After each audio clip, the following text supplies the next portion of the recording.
लोकसभा क्षेत्र मोतिहारी के मेरे सभी उपस्थित बहनों और भाइयों, बाबा सोमेश्वर नाथ की इस पावन धरा को नमन करते हुए मैं आप सबका हृदय से अभिनंदन करता हूं, स्वागत करता हूं। और मुझे बताया गया कि आप लोग 12 बजे से यहां आए हैं। बहनों और भाइयों, पिछले 5 घंटे से इंतजार करते करते और आपके अंदर जो उत्साह है, इस उत्साह को सचमुच मैं अभिनंदन करता हूं। इसके लिए मैं आपका हृदय से आभार व्यक्त करता हूं और इसके लिए मैं राधा मोहन बाबू को कहूंगा कि चुनाव के बाद इन लोगों को अयोध्या धाम का दर्शन जरूर कराना। मैं इनका स्वागत करूंगा। बहनों और भाइयों, बिहार की धरती तो हमारे लिए माता जानकी के मायके के नाते ननिहाल जैसा है और इसीलिए उत्तर प्रदेश और बिहार उसी भाव के साथ, एक आत्मीय संबंधों के साथ हजारों वर्षों के से जुड़ा हुआ है।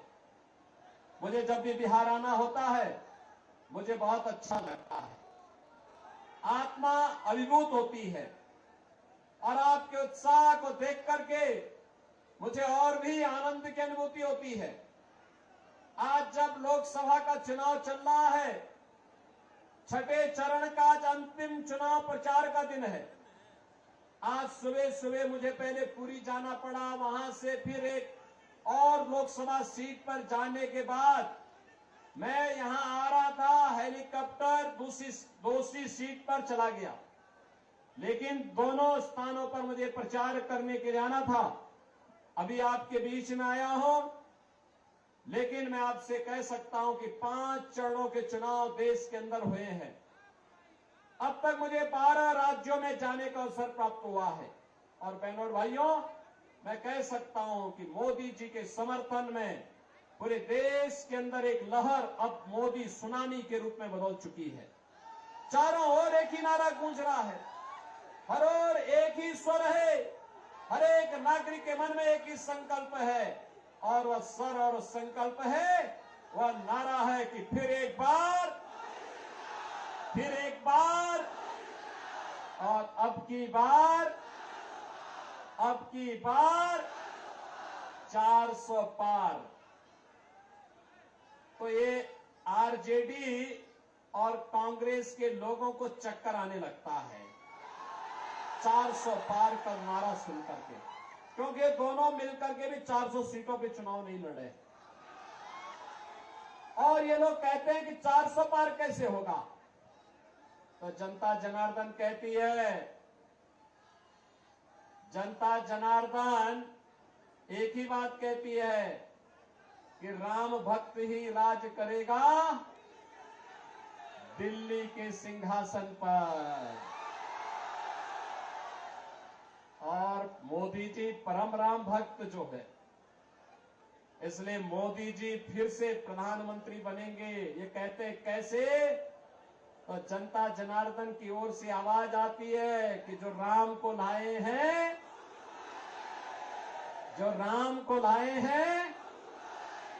बहनों और भाइयों, मुझे एक बात बताइए, क्या ये कांग्रेस और आरजेडी के लोग अयोध्या धाम में मंदिर का निर्माण करा पाते क्या? अरे तो राम विरोधी हैं और ये लोग राम विरोधी भी हैं। इनके कारनामे भारत विरोधी भी इनको ठहराता है, इनके कारनामे गरीब विरोधी भी इनको ठहराता है। इनके कारनामे ऐसे हैं कि यह देश की जनता जनार्दन के भी विरोधी हैं, बेटी और व्यापारी के भी विरोधी हैं। बहनों और भाइयों, आज जब मोदी जी के नेतृत्व में भारत की कायाकल्प हुई है, पूरा भारत एक नए भारत के रूप में दिख रहा है।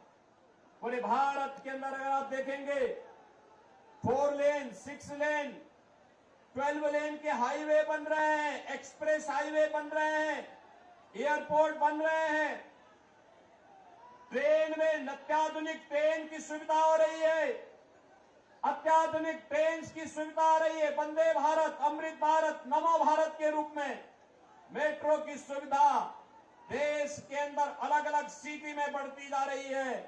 कहीं आईआईटी, कहीं आईआईएम, कहीं एम्स, कहीं पे one district one medical college, कहीं पे ट्रिपल आईटी, कहीं पे एनआईटी, कहीं पे कृषि विश्वविद्यालय, और केंद्र में रह करके राधा मोहन बाबू ने तो यहां पे कृषि की आधुनिक तकनीक का एक केंद्र ही इस क्षेत्र को बनाने का काम किया है। बहनों और भाइयों, ये सभी काम विकास के, और दूसरी तरफ गरीब कल्याणकारी कार्य भी किस तेजी के साथ। याद करिए, कांग्रेस और आरजेडी के समय में पहले तो कांग्रेस और आरजेडी का जो गठबंधन है, ये बिहार के लिए बड़ा अपशकुन है। बहनों और भाइयों, अपशकुन इसलिए है, जब इनकी सरकार रहती थी, जब ये लोग मिलते हैं तो मान के चलिए कि गुंडागिर्दी जरूर होगी, लूटपाट जरूर होगी। दूसरा, इनके समय में उपद्रव बहुत होते थे, राह चलना दूभर होता था, बिहार बदनाम हो चुका था और गरीब भूख से तड़पता था, गरीब स्वास्थ्य के उपचार में दम तोड़ देता था, किसान आत्महत्या करने के लिए मजबूर होता था, नौजवान पलायन करने के लिए मजबूर होता था, बेटी और व्यापारी दोनों सुरक्षित नहीं थी। लेकिन आज बिहार के अंदर जेडीयू और बीजेपी की सरकार और केंद्र में मोदी जी के नेतृत्व की एनडीए सरकार आने के बाद आज आप देख रहे होंगे, मोदी जी 80 करोड़ लोगों को फ्री में राशन की सुविधा का लाभ दे रहे हैं। 60 करोड़ लोगों को आयुष्मान भारत की 5 लाख रुपए की सुविधा दे रहे हैं। और मोदी जी ने घोषणा की है कि फिर एक बार मोदी सरकार जब 4 जून को बढ़ेगी तो 70 वर्ष से ऊपर के हर एक बुजुर्ग को 5 लाख रुपए की आयुष्मान भारत की सुविधा प्रतिवर्ष उपचार के लिए उपलब्ध करवाएंगे। बहनों और भाइयों, किसान को किसान सम्मान निधि,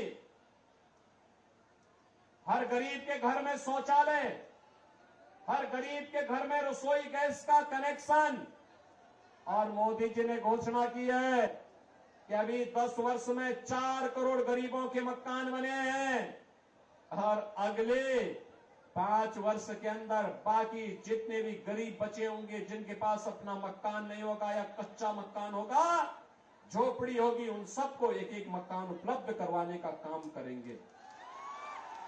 बहनों और भाइयों, एक तरफ विकास और दूसरी तरफ अयोध्या में रामलला का मंदिर। याद करिए, जब अयोध्या में राम मंदिर का आंदोलन चल रहा था, ये जितने बुजुर्ग लोग हैं, अधेड़ उम्र के लोग हैं, ये उस समय जवान हुआ करते थे, तब नारा लगाया करते थे कि रामलला हम आएंगे, मंदिर वहीं बनाएंगे, रामलला हम आएंगे।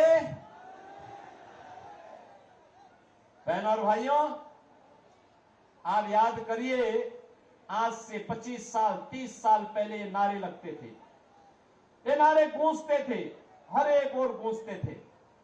तब कांग्रेस के लोग, आरजेडी के लोग कहते कभी नहीं पूरा कर पाएंगे, हंसते थे हम लोगों पे। आखिर आज अयोध्या में तो राम मंदिर बन गया ना, कोई संदेह है क्या? अयोध्या में राम मंदिर में कोई संदेह है क्या? अब तो बन गया है ना। कितने लोग आप में से अयोध्या गए इधर? 22 जनवरी के बाद कितने लोग गए हैं? मैं राधा मोहन बाबू से कहूंगा, इन लोगों को चुनाव के बाद एक बार अयोध्या अंदर दर्शन कराने के लिए अयोध्या धाम लेकर के आ जाएंगे। आज आप अयोध्या जाएंगे, आपको नई अयोध्या नजर आएगी, ऐसी अयोध्या नजर आएगी, लगता है साक्षात भगवान राम प्रकट होकर के अपनी कृपा बरसा रहे हो।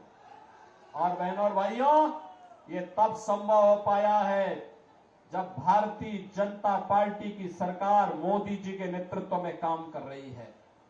और इसीलिए बहनों और भाइयों, विरासत का भी सम्मान है और विकास के कार्य भी है। गरीब कल्याण भी है, तो साथ साथ अब तो पहले कांग्रेस और आरजेडी की सरकार के समय आतंकी वारदात होती थी, बड़ी बड़ी घटनाएं घटित होती थी, और आतंकवाद के मुद्दे को लेकर के जब हम लोग संसद में इस मुद्दे को उठाते थे तो उस समय लोग क्या बोलते थे, कहते थे आतंकवादी तो सीमा पार के हैं। और आज मोदी जी के नेतृत्व में आतंकवाद का सफाया हो गया है। आज अगर जोर से पटाखा फट जाए ना तो पाकिस्तान सबसे पहले सफाई देता है, कहता साहब मेरा हाथ नहीं है, क्योंकि इसे मालूम है ये नया भारत है, छेड़ेगा नहीं, लेकिन कोई छेड़ेगा तो फिर छोड़ेगा भी। इसीलिए आज पाकिस्तान अपने को बचाव की मुद्रा में रखता है, लेकिन ये कांग्रेस और आरजेडी के लोग हैं, ये मानने वाले नहीं हैं। कह रहे हैं पाकिस्तान के खिलाफ मत बोलो, उसके खिलाफ, उसके पास एटम बम है। हमने कहा पाकिस्तान से बड़ा एटम बम हमारे पास है, चिंता मत करो। अरे कंगाल पाकिस्तान क्या भारत को धमकी देगा? भारत 80 करोड़ लोगों को फ्री में राशन दे रहा है और पाकिस्तान में कुल 23 करोड़ की आबादी भूखों मर रही है। और मैं तो कहूंगा जो पाकिस्तान का राग अलापते हैं वे कृपया पाकिस्तान चले जाएं, भारत पे बोझा मत बने। जाए वहां पे, भीख मांगना पड़ेगा, कोई भीख भी नहीं देगा वहां पे। बहनों और भाइयों, मैं आज आपके पास केवल 2 मुद्दों पर चर्चा करने के लिए आया हूं। एक और मोदी जी के नेतृत्व में आत्मनिर्भर और विकसित भारत की बात हो रही है, और दूसरी तरफ कांग्रेस और आरजेडी की जो सरकार, जो लोग गठबंधन के लोग, इनका जो गठबंधन है, इंडी गठबंधन, इनके लोग सरकार बनाने के लिए भी जनता के बीच में अपने मैनिफेस्टो को लेकर के आए हैं। अगर आप उनके मैनिफेस्टो को देखेंगे आपको लगेगा कि मैनिफेस्टो मुस्लिम लीग की कारस्तानी लगती है। लगता ही नहीं कि कांग्रेस जैसे देश के सबसे पुराने राजनीतिक दल का यह मैनिफेस्टो होगा। बहनों और भाइयों, वे क्या कहते हैं? लालू जी ने तो कह ही दिया। क्या कह दिया? उन्होंने कहा बहनों और भाइयों कि ओबीसी का सभी आरक्षण मुसलमानों को दे देंगे। क्या आप इसको स्वीकार करेंगे? क्या इसको स्वीकार करेंगे क्या? और कांग्रेस का मैनिफेस्टो भी यही कहता है कि सत्ता में आएंगे, एससी, एसटी और ओबीसी का आरक्षण मुसलमानों को देंगे। और ये कांग्रेस पहले कर भी चुकी है। याद करिए, राधा मोहन बाबू तो सांसद थे उस समय, केंद्र में मैं भी सांसद था, और यूपीए की सरकार थी। बहनों और भाइयों, यूपीए की सरकार के समय इन्होंने 2 कमीशन गठित किए थे, एक जस्टिस रंगनाथ के नेतृत्व में और दूसरी कमीशन गठित की थी जस्टिस राजेंद्र सच्चर की अध्यक्षता में। एक ने कहा था कि ओबीसी का 6% आरक्षण मुसलमानों को दे देना चाहिए। भारतीय जनता पार्टी ने विरोध किया था, कहा था कि बाबा साहब भीमराव अंबेडकर ने कहा है कि आरक्षण धर्म के आधार पर नहीं हो सकता और मुसलमान आरक्षण पाने का अधिकारी नहीं है। और सच्चर कमेटी ने कहा था कि मुसलमानों की कुछ जातियों को अनुसूचित जाति में शामिल कर देंगे तो उसको भी आरक्षण मिल जाएगा। भारतीय जनता पार्टी ने विरोध किया था, कहा था कि ये प्रस्ताव ही दलित विरोधी है। बहनों और भाइयों, आज मैं आया हूं आपसे कहने के लिए, एक तरफ आपके आरक्षण पर सेंध लगाने की तैयारी आरजेडी और कांग्रेस कर चुकी है, लेकिन भारतीय जनता पार्टी इनके मंसूबों को पूरा नहीं होने देगी। और दूसरी तरफ इनका जो मैनिफेस्टो है वह कुछ अन्य खतरनाक बातें करता है। खतरनाक बात एक, ये कहते हैं हम विरासत टैक्स लगाएंगे। विरासत टैक्स का मतलब आप जानते हैं बहनों भाइयों? विरासत टैक्स का मतलब आपके पूर्वजों ने आपके बाप दादों ने जो संपत्ति अर्जित की होगी, खेत लिया होगा, मकान लिया होगा, मकान बनाया होगा, बैंक में कुछ पैसा जमा किया होगा, कुछ जेवर लिया होगा, इसका ये लोग सर्वे करवाएंगे और कांग्रेस और आरजेडी के लोग सर्वे करा करके फिर इसमें से आधा ले लेंगे। आप बताओ, आपके खून पसीना आपके बाप दादों का, आपके पूर्वजों का, और क्या आप इनमें इनको लूट मचाने की छूट देंगे क्या? और किस रूप में खतरनाक मनसा है? अगर आपके 2 कमरे का घर है, एक कमरा आपके लिए रखेंगे, दूसरे को कहेंगे भाई तो खाली करना पड़ेगा वरासत टैक्स के नाम पर, और वरासत टैक्स के नाम पर उसको खाली करवा करके किसी पाकिस्तानी, किसी बांग्लादेशी और किसी अफगानिस्तानी मुसलमान को दे देंगे। अरे क्या करने जा रहे हैं ये लोग? यानी वरासत टैक्स, ये औरंगजेब की आत्मा घुस गई है इनके अंदर, औरंगजेब की आत्मा।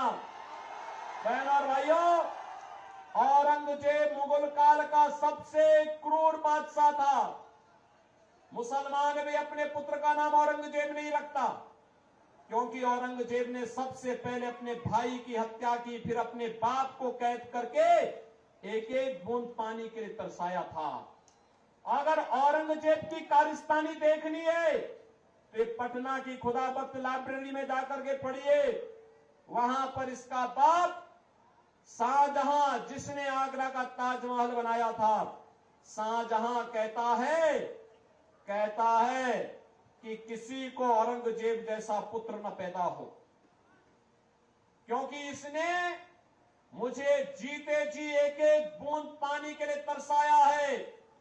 वो कहता है इससे अच्छा तो हिंदू है, अपने बड़े बुजुर्गों का सम्मान करता है और मरने के बाद उन्हें श्राद्ध और पितरों को तर्पण देकर के उनकी तृप्ति करता है। बहन और भाइयों, औरंगजेब ने हिंदुओं पर एक टैक्स लगाया था, उसका नाम था जजिया कर। क्या नाम था? जजिया कर। और जजिया कर क्या था? हिंदू या तो जजिया कर दे और नहीं तो मुसलमान बने। और आज कांग्रेस भी वरासत टैक्स, ये जजिया कर ही है इनका। क्या आप ये जजिया कर कांग्रेस और आरजेडी का लगाने देंगे क्या? लगाने देंगे क्या? तीसरा, इनके द्वारा कहा जा रहा है कि हम आएंगे तो पर्सनल लॉ लागू करेंगे। पर्सनल लॉ का मतलब जानते हैं आप? पर्सनल लॉ का मतलब तालिबानी शासन को फिर से लाना। बेटी स्कूल नहीं जा पाएगी, महिलाएं बाजार नहीं जा पाएंगी, बुर्के से बाहर नहीं निकल पाएंगे। कहां ले जाना चाहती है कांग्रेस और आरजेडी? बिहार को और देश को। और चौथी खतरनाक बात ये कहते हैं, अल्पसंख्यकों को खान पान की स्वतंत्रता देंगे। खान पान की स्वतंत्रता का मतलब उनकी रुचि का खान पान। अरे जो बहुसंख्यक खाता है वो अल्पसंख्यक भी खाता है, कोई भेद तो है नहीं। एक मुद्दे पे भेद होता है, जब कोई मुसलमान गौ कसी करता है, गौ हत्या करता है, हिंदू उग्र होकर के सामने आ जाता है, कहता है जन्म जन्म का नाता है, गाय हमारी माता है, कहता है ना। और ये कहते हैं कि हम उनको अब गौ कसी करने की छूट देंगे। क्या आप देंगे क्या कांग्रेस को वोट? अरे राम जन्मभूमि का मंदिर बना के जो पुण्य अर्जित किया है, वह कांग्रेस और आरजेडी को वोट देकर के पाप में मत बदलना। बहनों और भाइयों, मैं यही कहने के लिए आज आपके पास आया हूं। इसीलिए मैं आज आपके पास आया हूं कहने के लिए, राधा मोहन बाबू जैसा सीधा सरल, राधा मोहन बाबू जैसा सीधा सरल लेकिन आपकी जनता के लिए समर्पित व्यक्ति जिस भाव के साथ कार्य कर रहा है, वैसा राजनेता मिलना अत्यंत दुर्लभ है, दुर्लभ।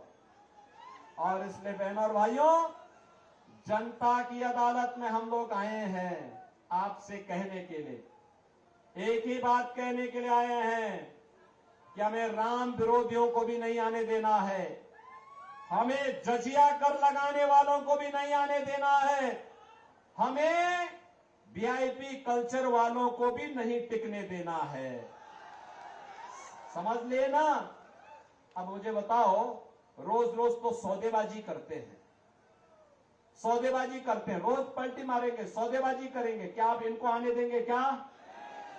और फिर गौ कसी को प्रोत्साहित करने वालों को क्या आप आने देंगे क्या? मैं तो आपसे यही कहने के लिए आया हूं कि राधा मोहन बाबू तो लंबे समय से सांसद के रूप में यहां की जनता जनार्दन की सेवा करते हैं। मैं देखता हूं, अगर दिल्ली रहेंगे, शाम को ट्रेन में बैठेंगे, सुबह फिर दिन भर यहां की जनता की सेवा करके फिर शाम को यहां से गोरखपुर या पटना जाकर के वहां से प्लेन से फिर दिल्ली अगले दिन संसद की बैठक में भाग लेके फिर वापस अपने क्षेत्र में आते हैं, दिन भर सेवा करते हैं। बहनों और भाइयों, ऐसा जनप्रतिनिधि मिलना बहुत दुर्लभ होता है और इसीलिए आपसे मैं यही अपील करने के लिए आया हूं, राधा मोहन बाबू को चुनाव जिता के भेजेंगे।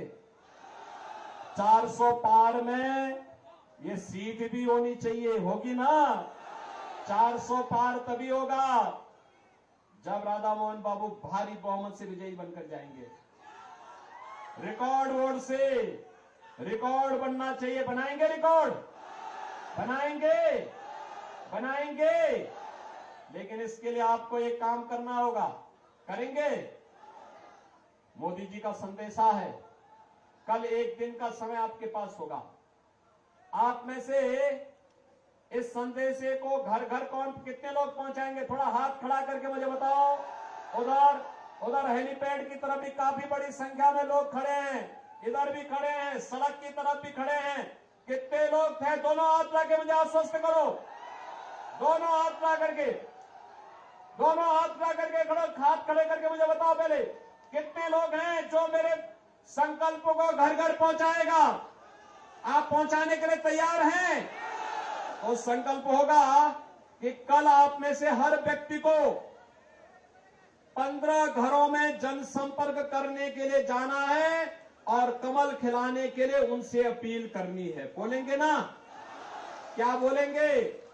नौजवानों के भविष्य के लिए, किसानों की खुशहाली के लिए, बेटी और व्यापारी की सुरक्षा के लिए, आत्मनिर्भर भारत बनाने के लिए और विकसित भारत की संकल्पना को पूरा करने के लिए हमें कमल खिलाना है। सबको बोलेंगे? बोलेंगे? और जनता को संकल्प दिलाना है, जो राम को लाए हैं, बोलेंगे ना? और परसों उन सभी लोगों को मतदान कराना है। कराएंगे? कराएंगे? मैं मतदान का प्रतिशत देखूंगा मोतिहारी में। सहमत है ना? सभी लोग सहमत हैं? तो फिर मेरे साथ बोलेंगे, भारत माता की, भारत माता की, भारत माता की जय श्री राम, जय जय श्री राम।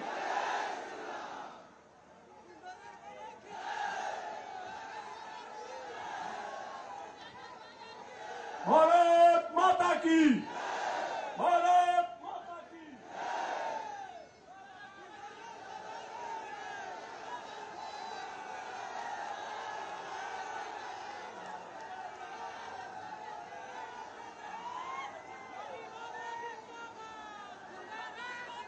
भारत माता की, भारत माता की। योगी आदित्यनाथ बाबा जिंदाबाद, योगी आदित्यनाथ बाबा जिंदाबाद।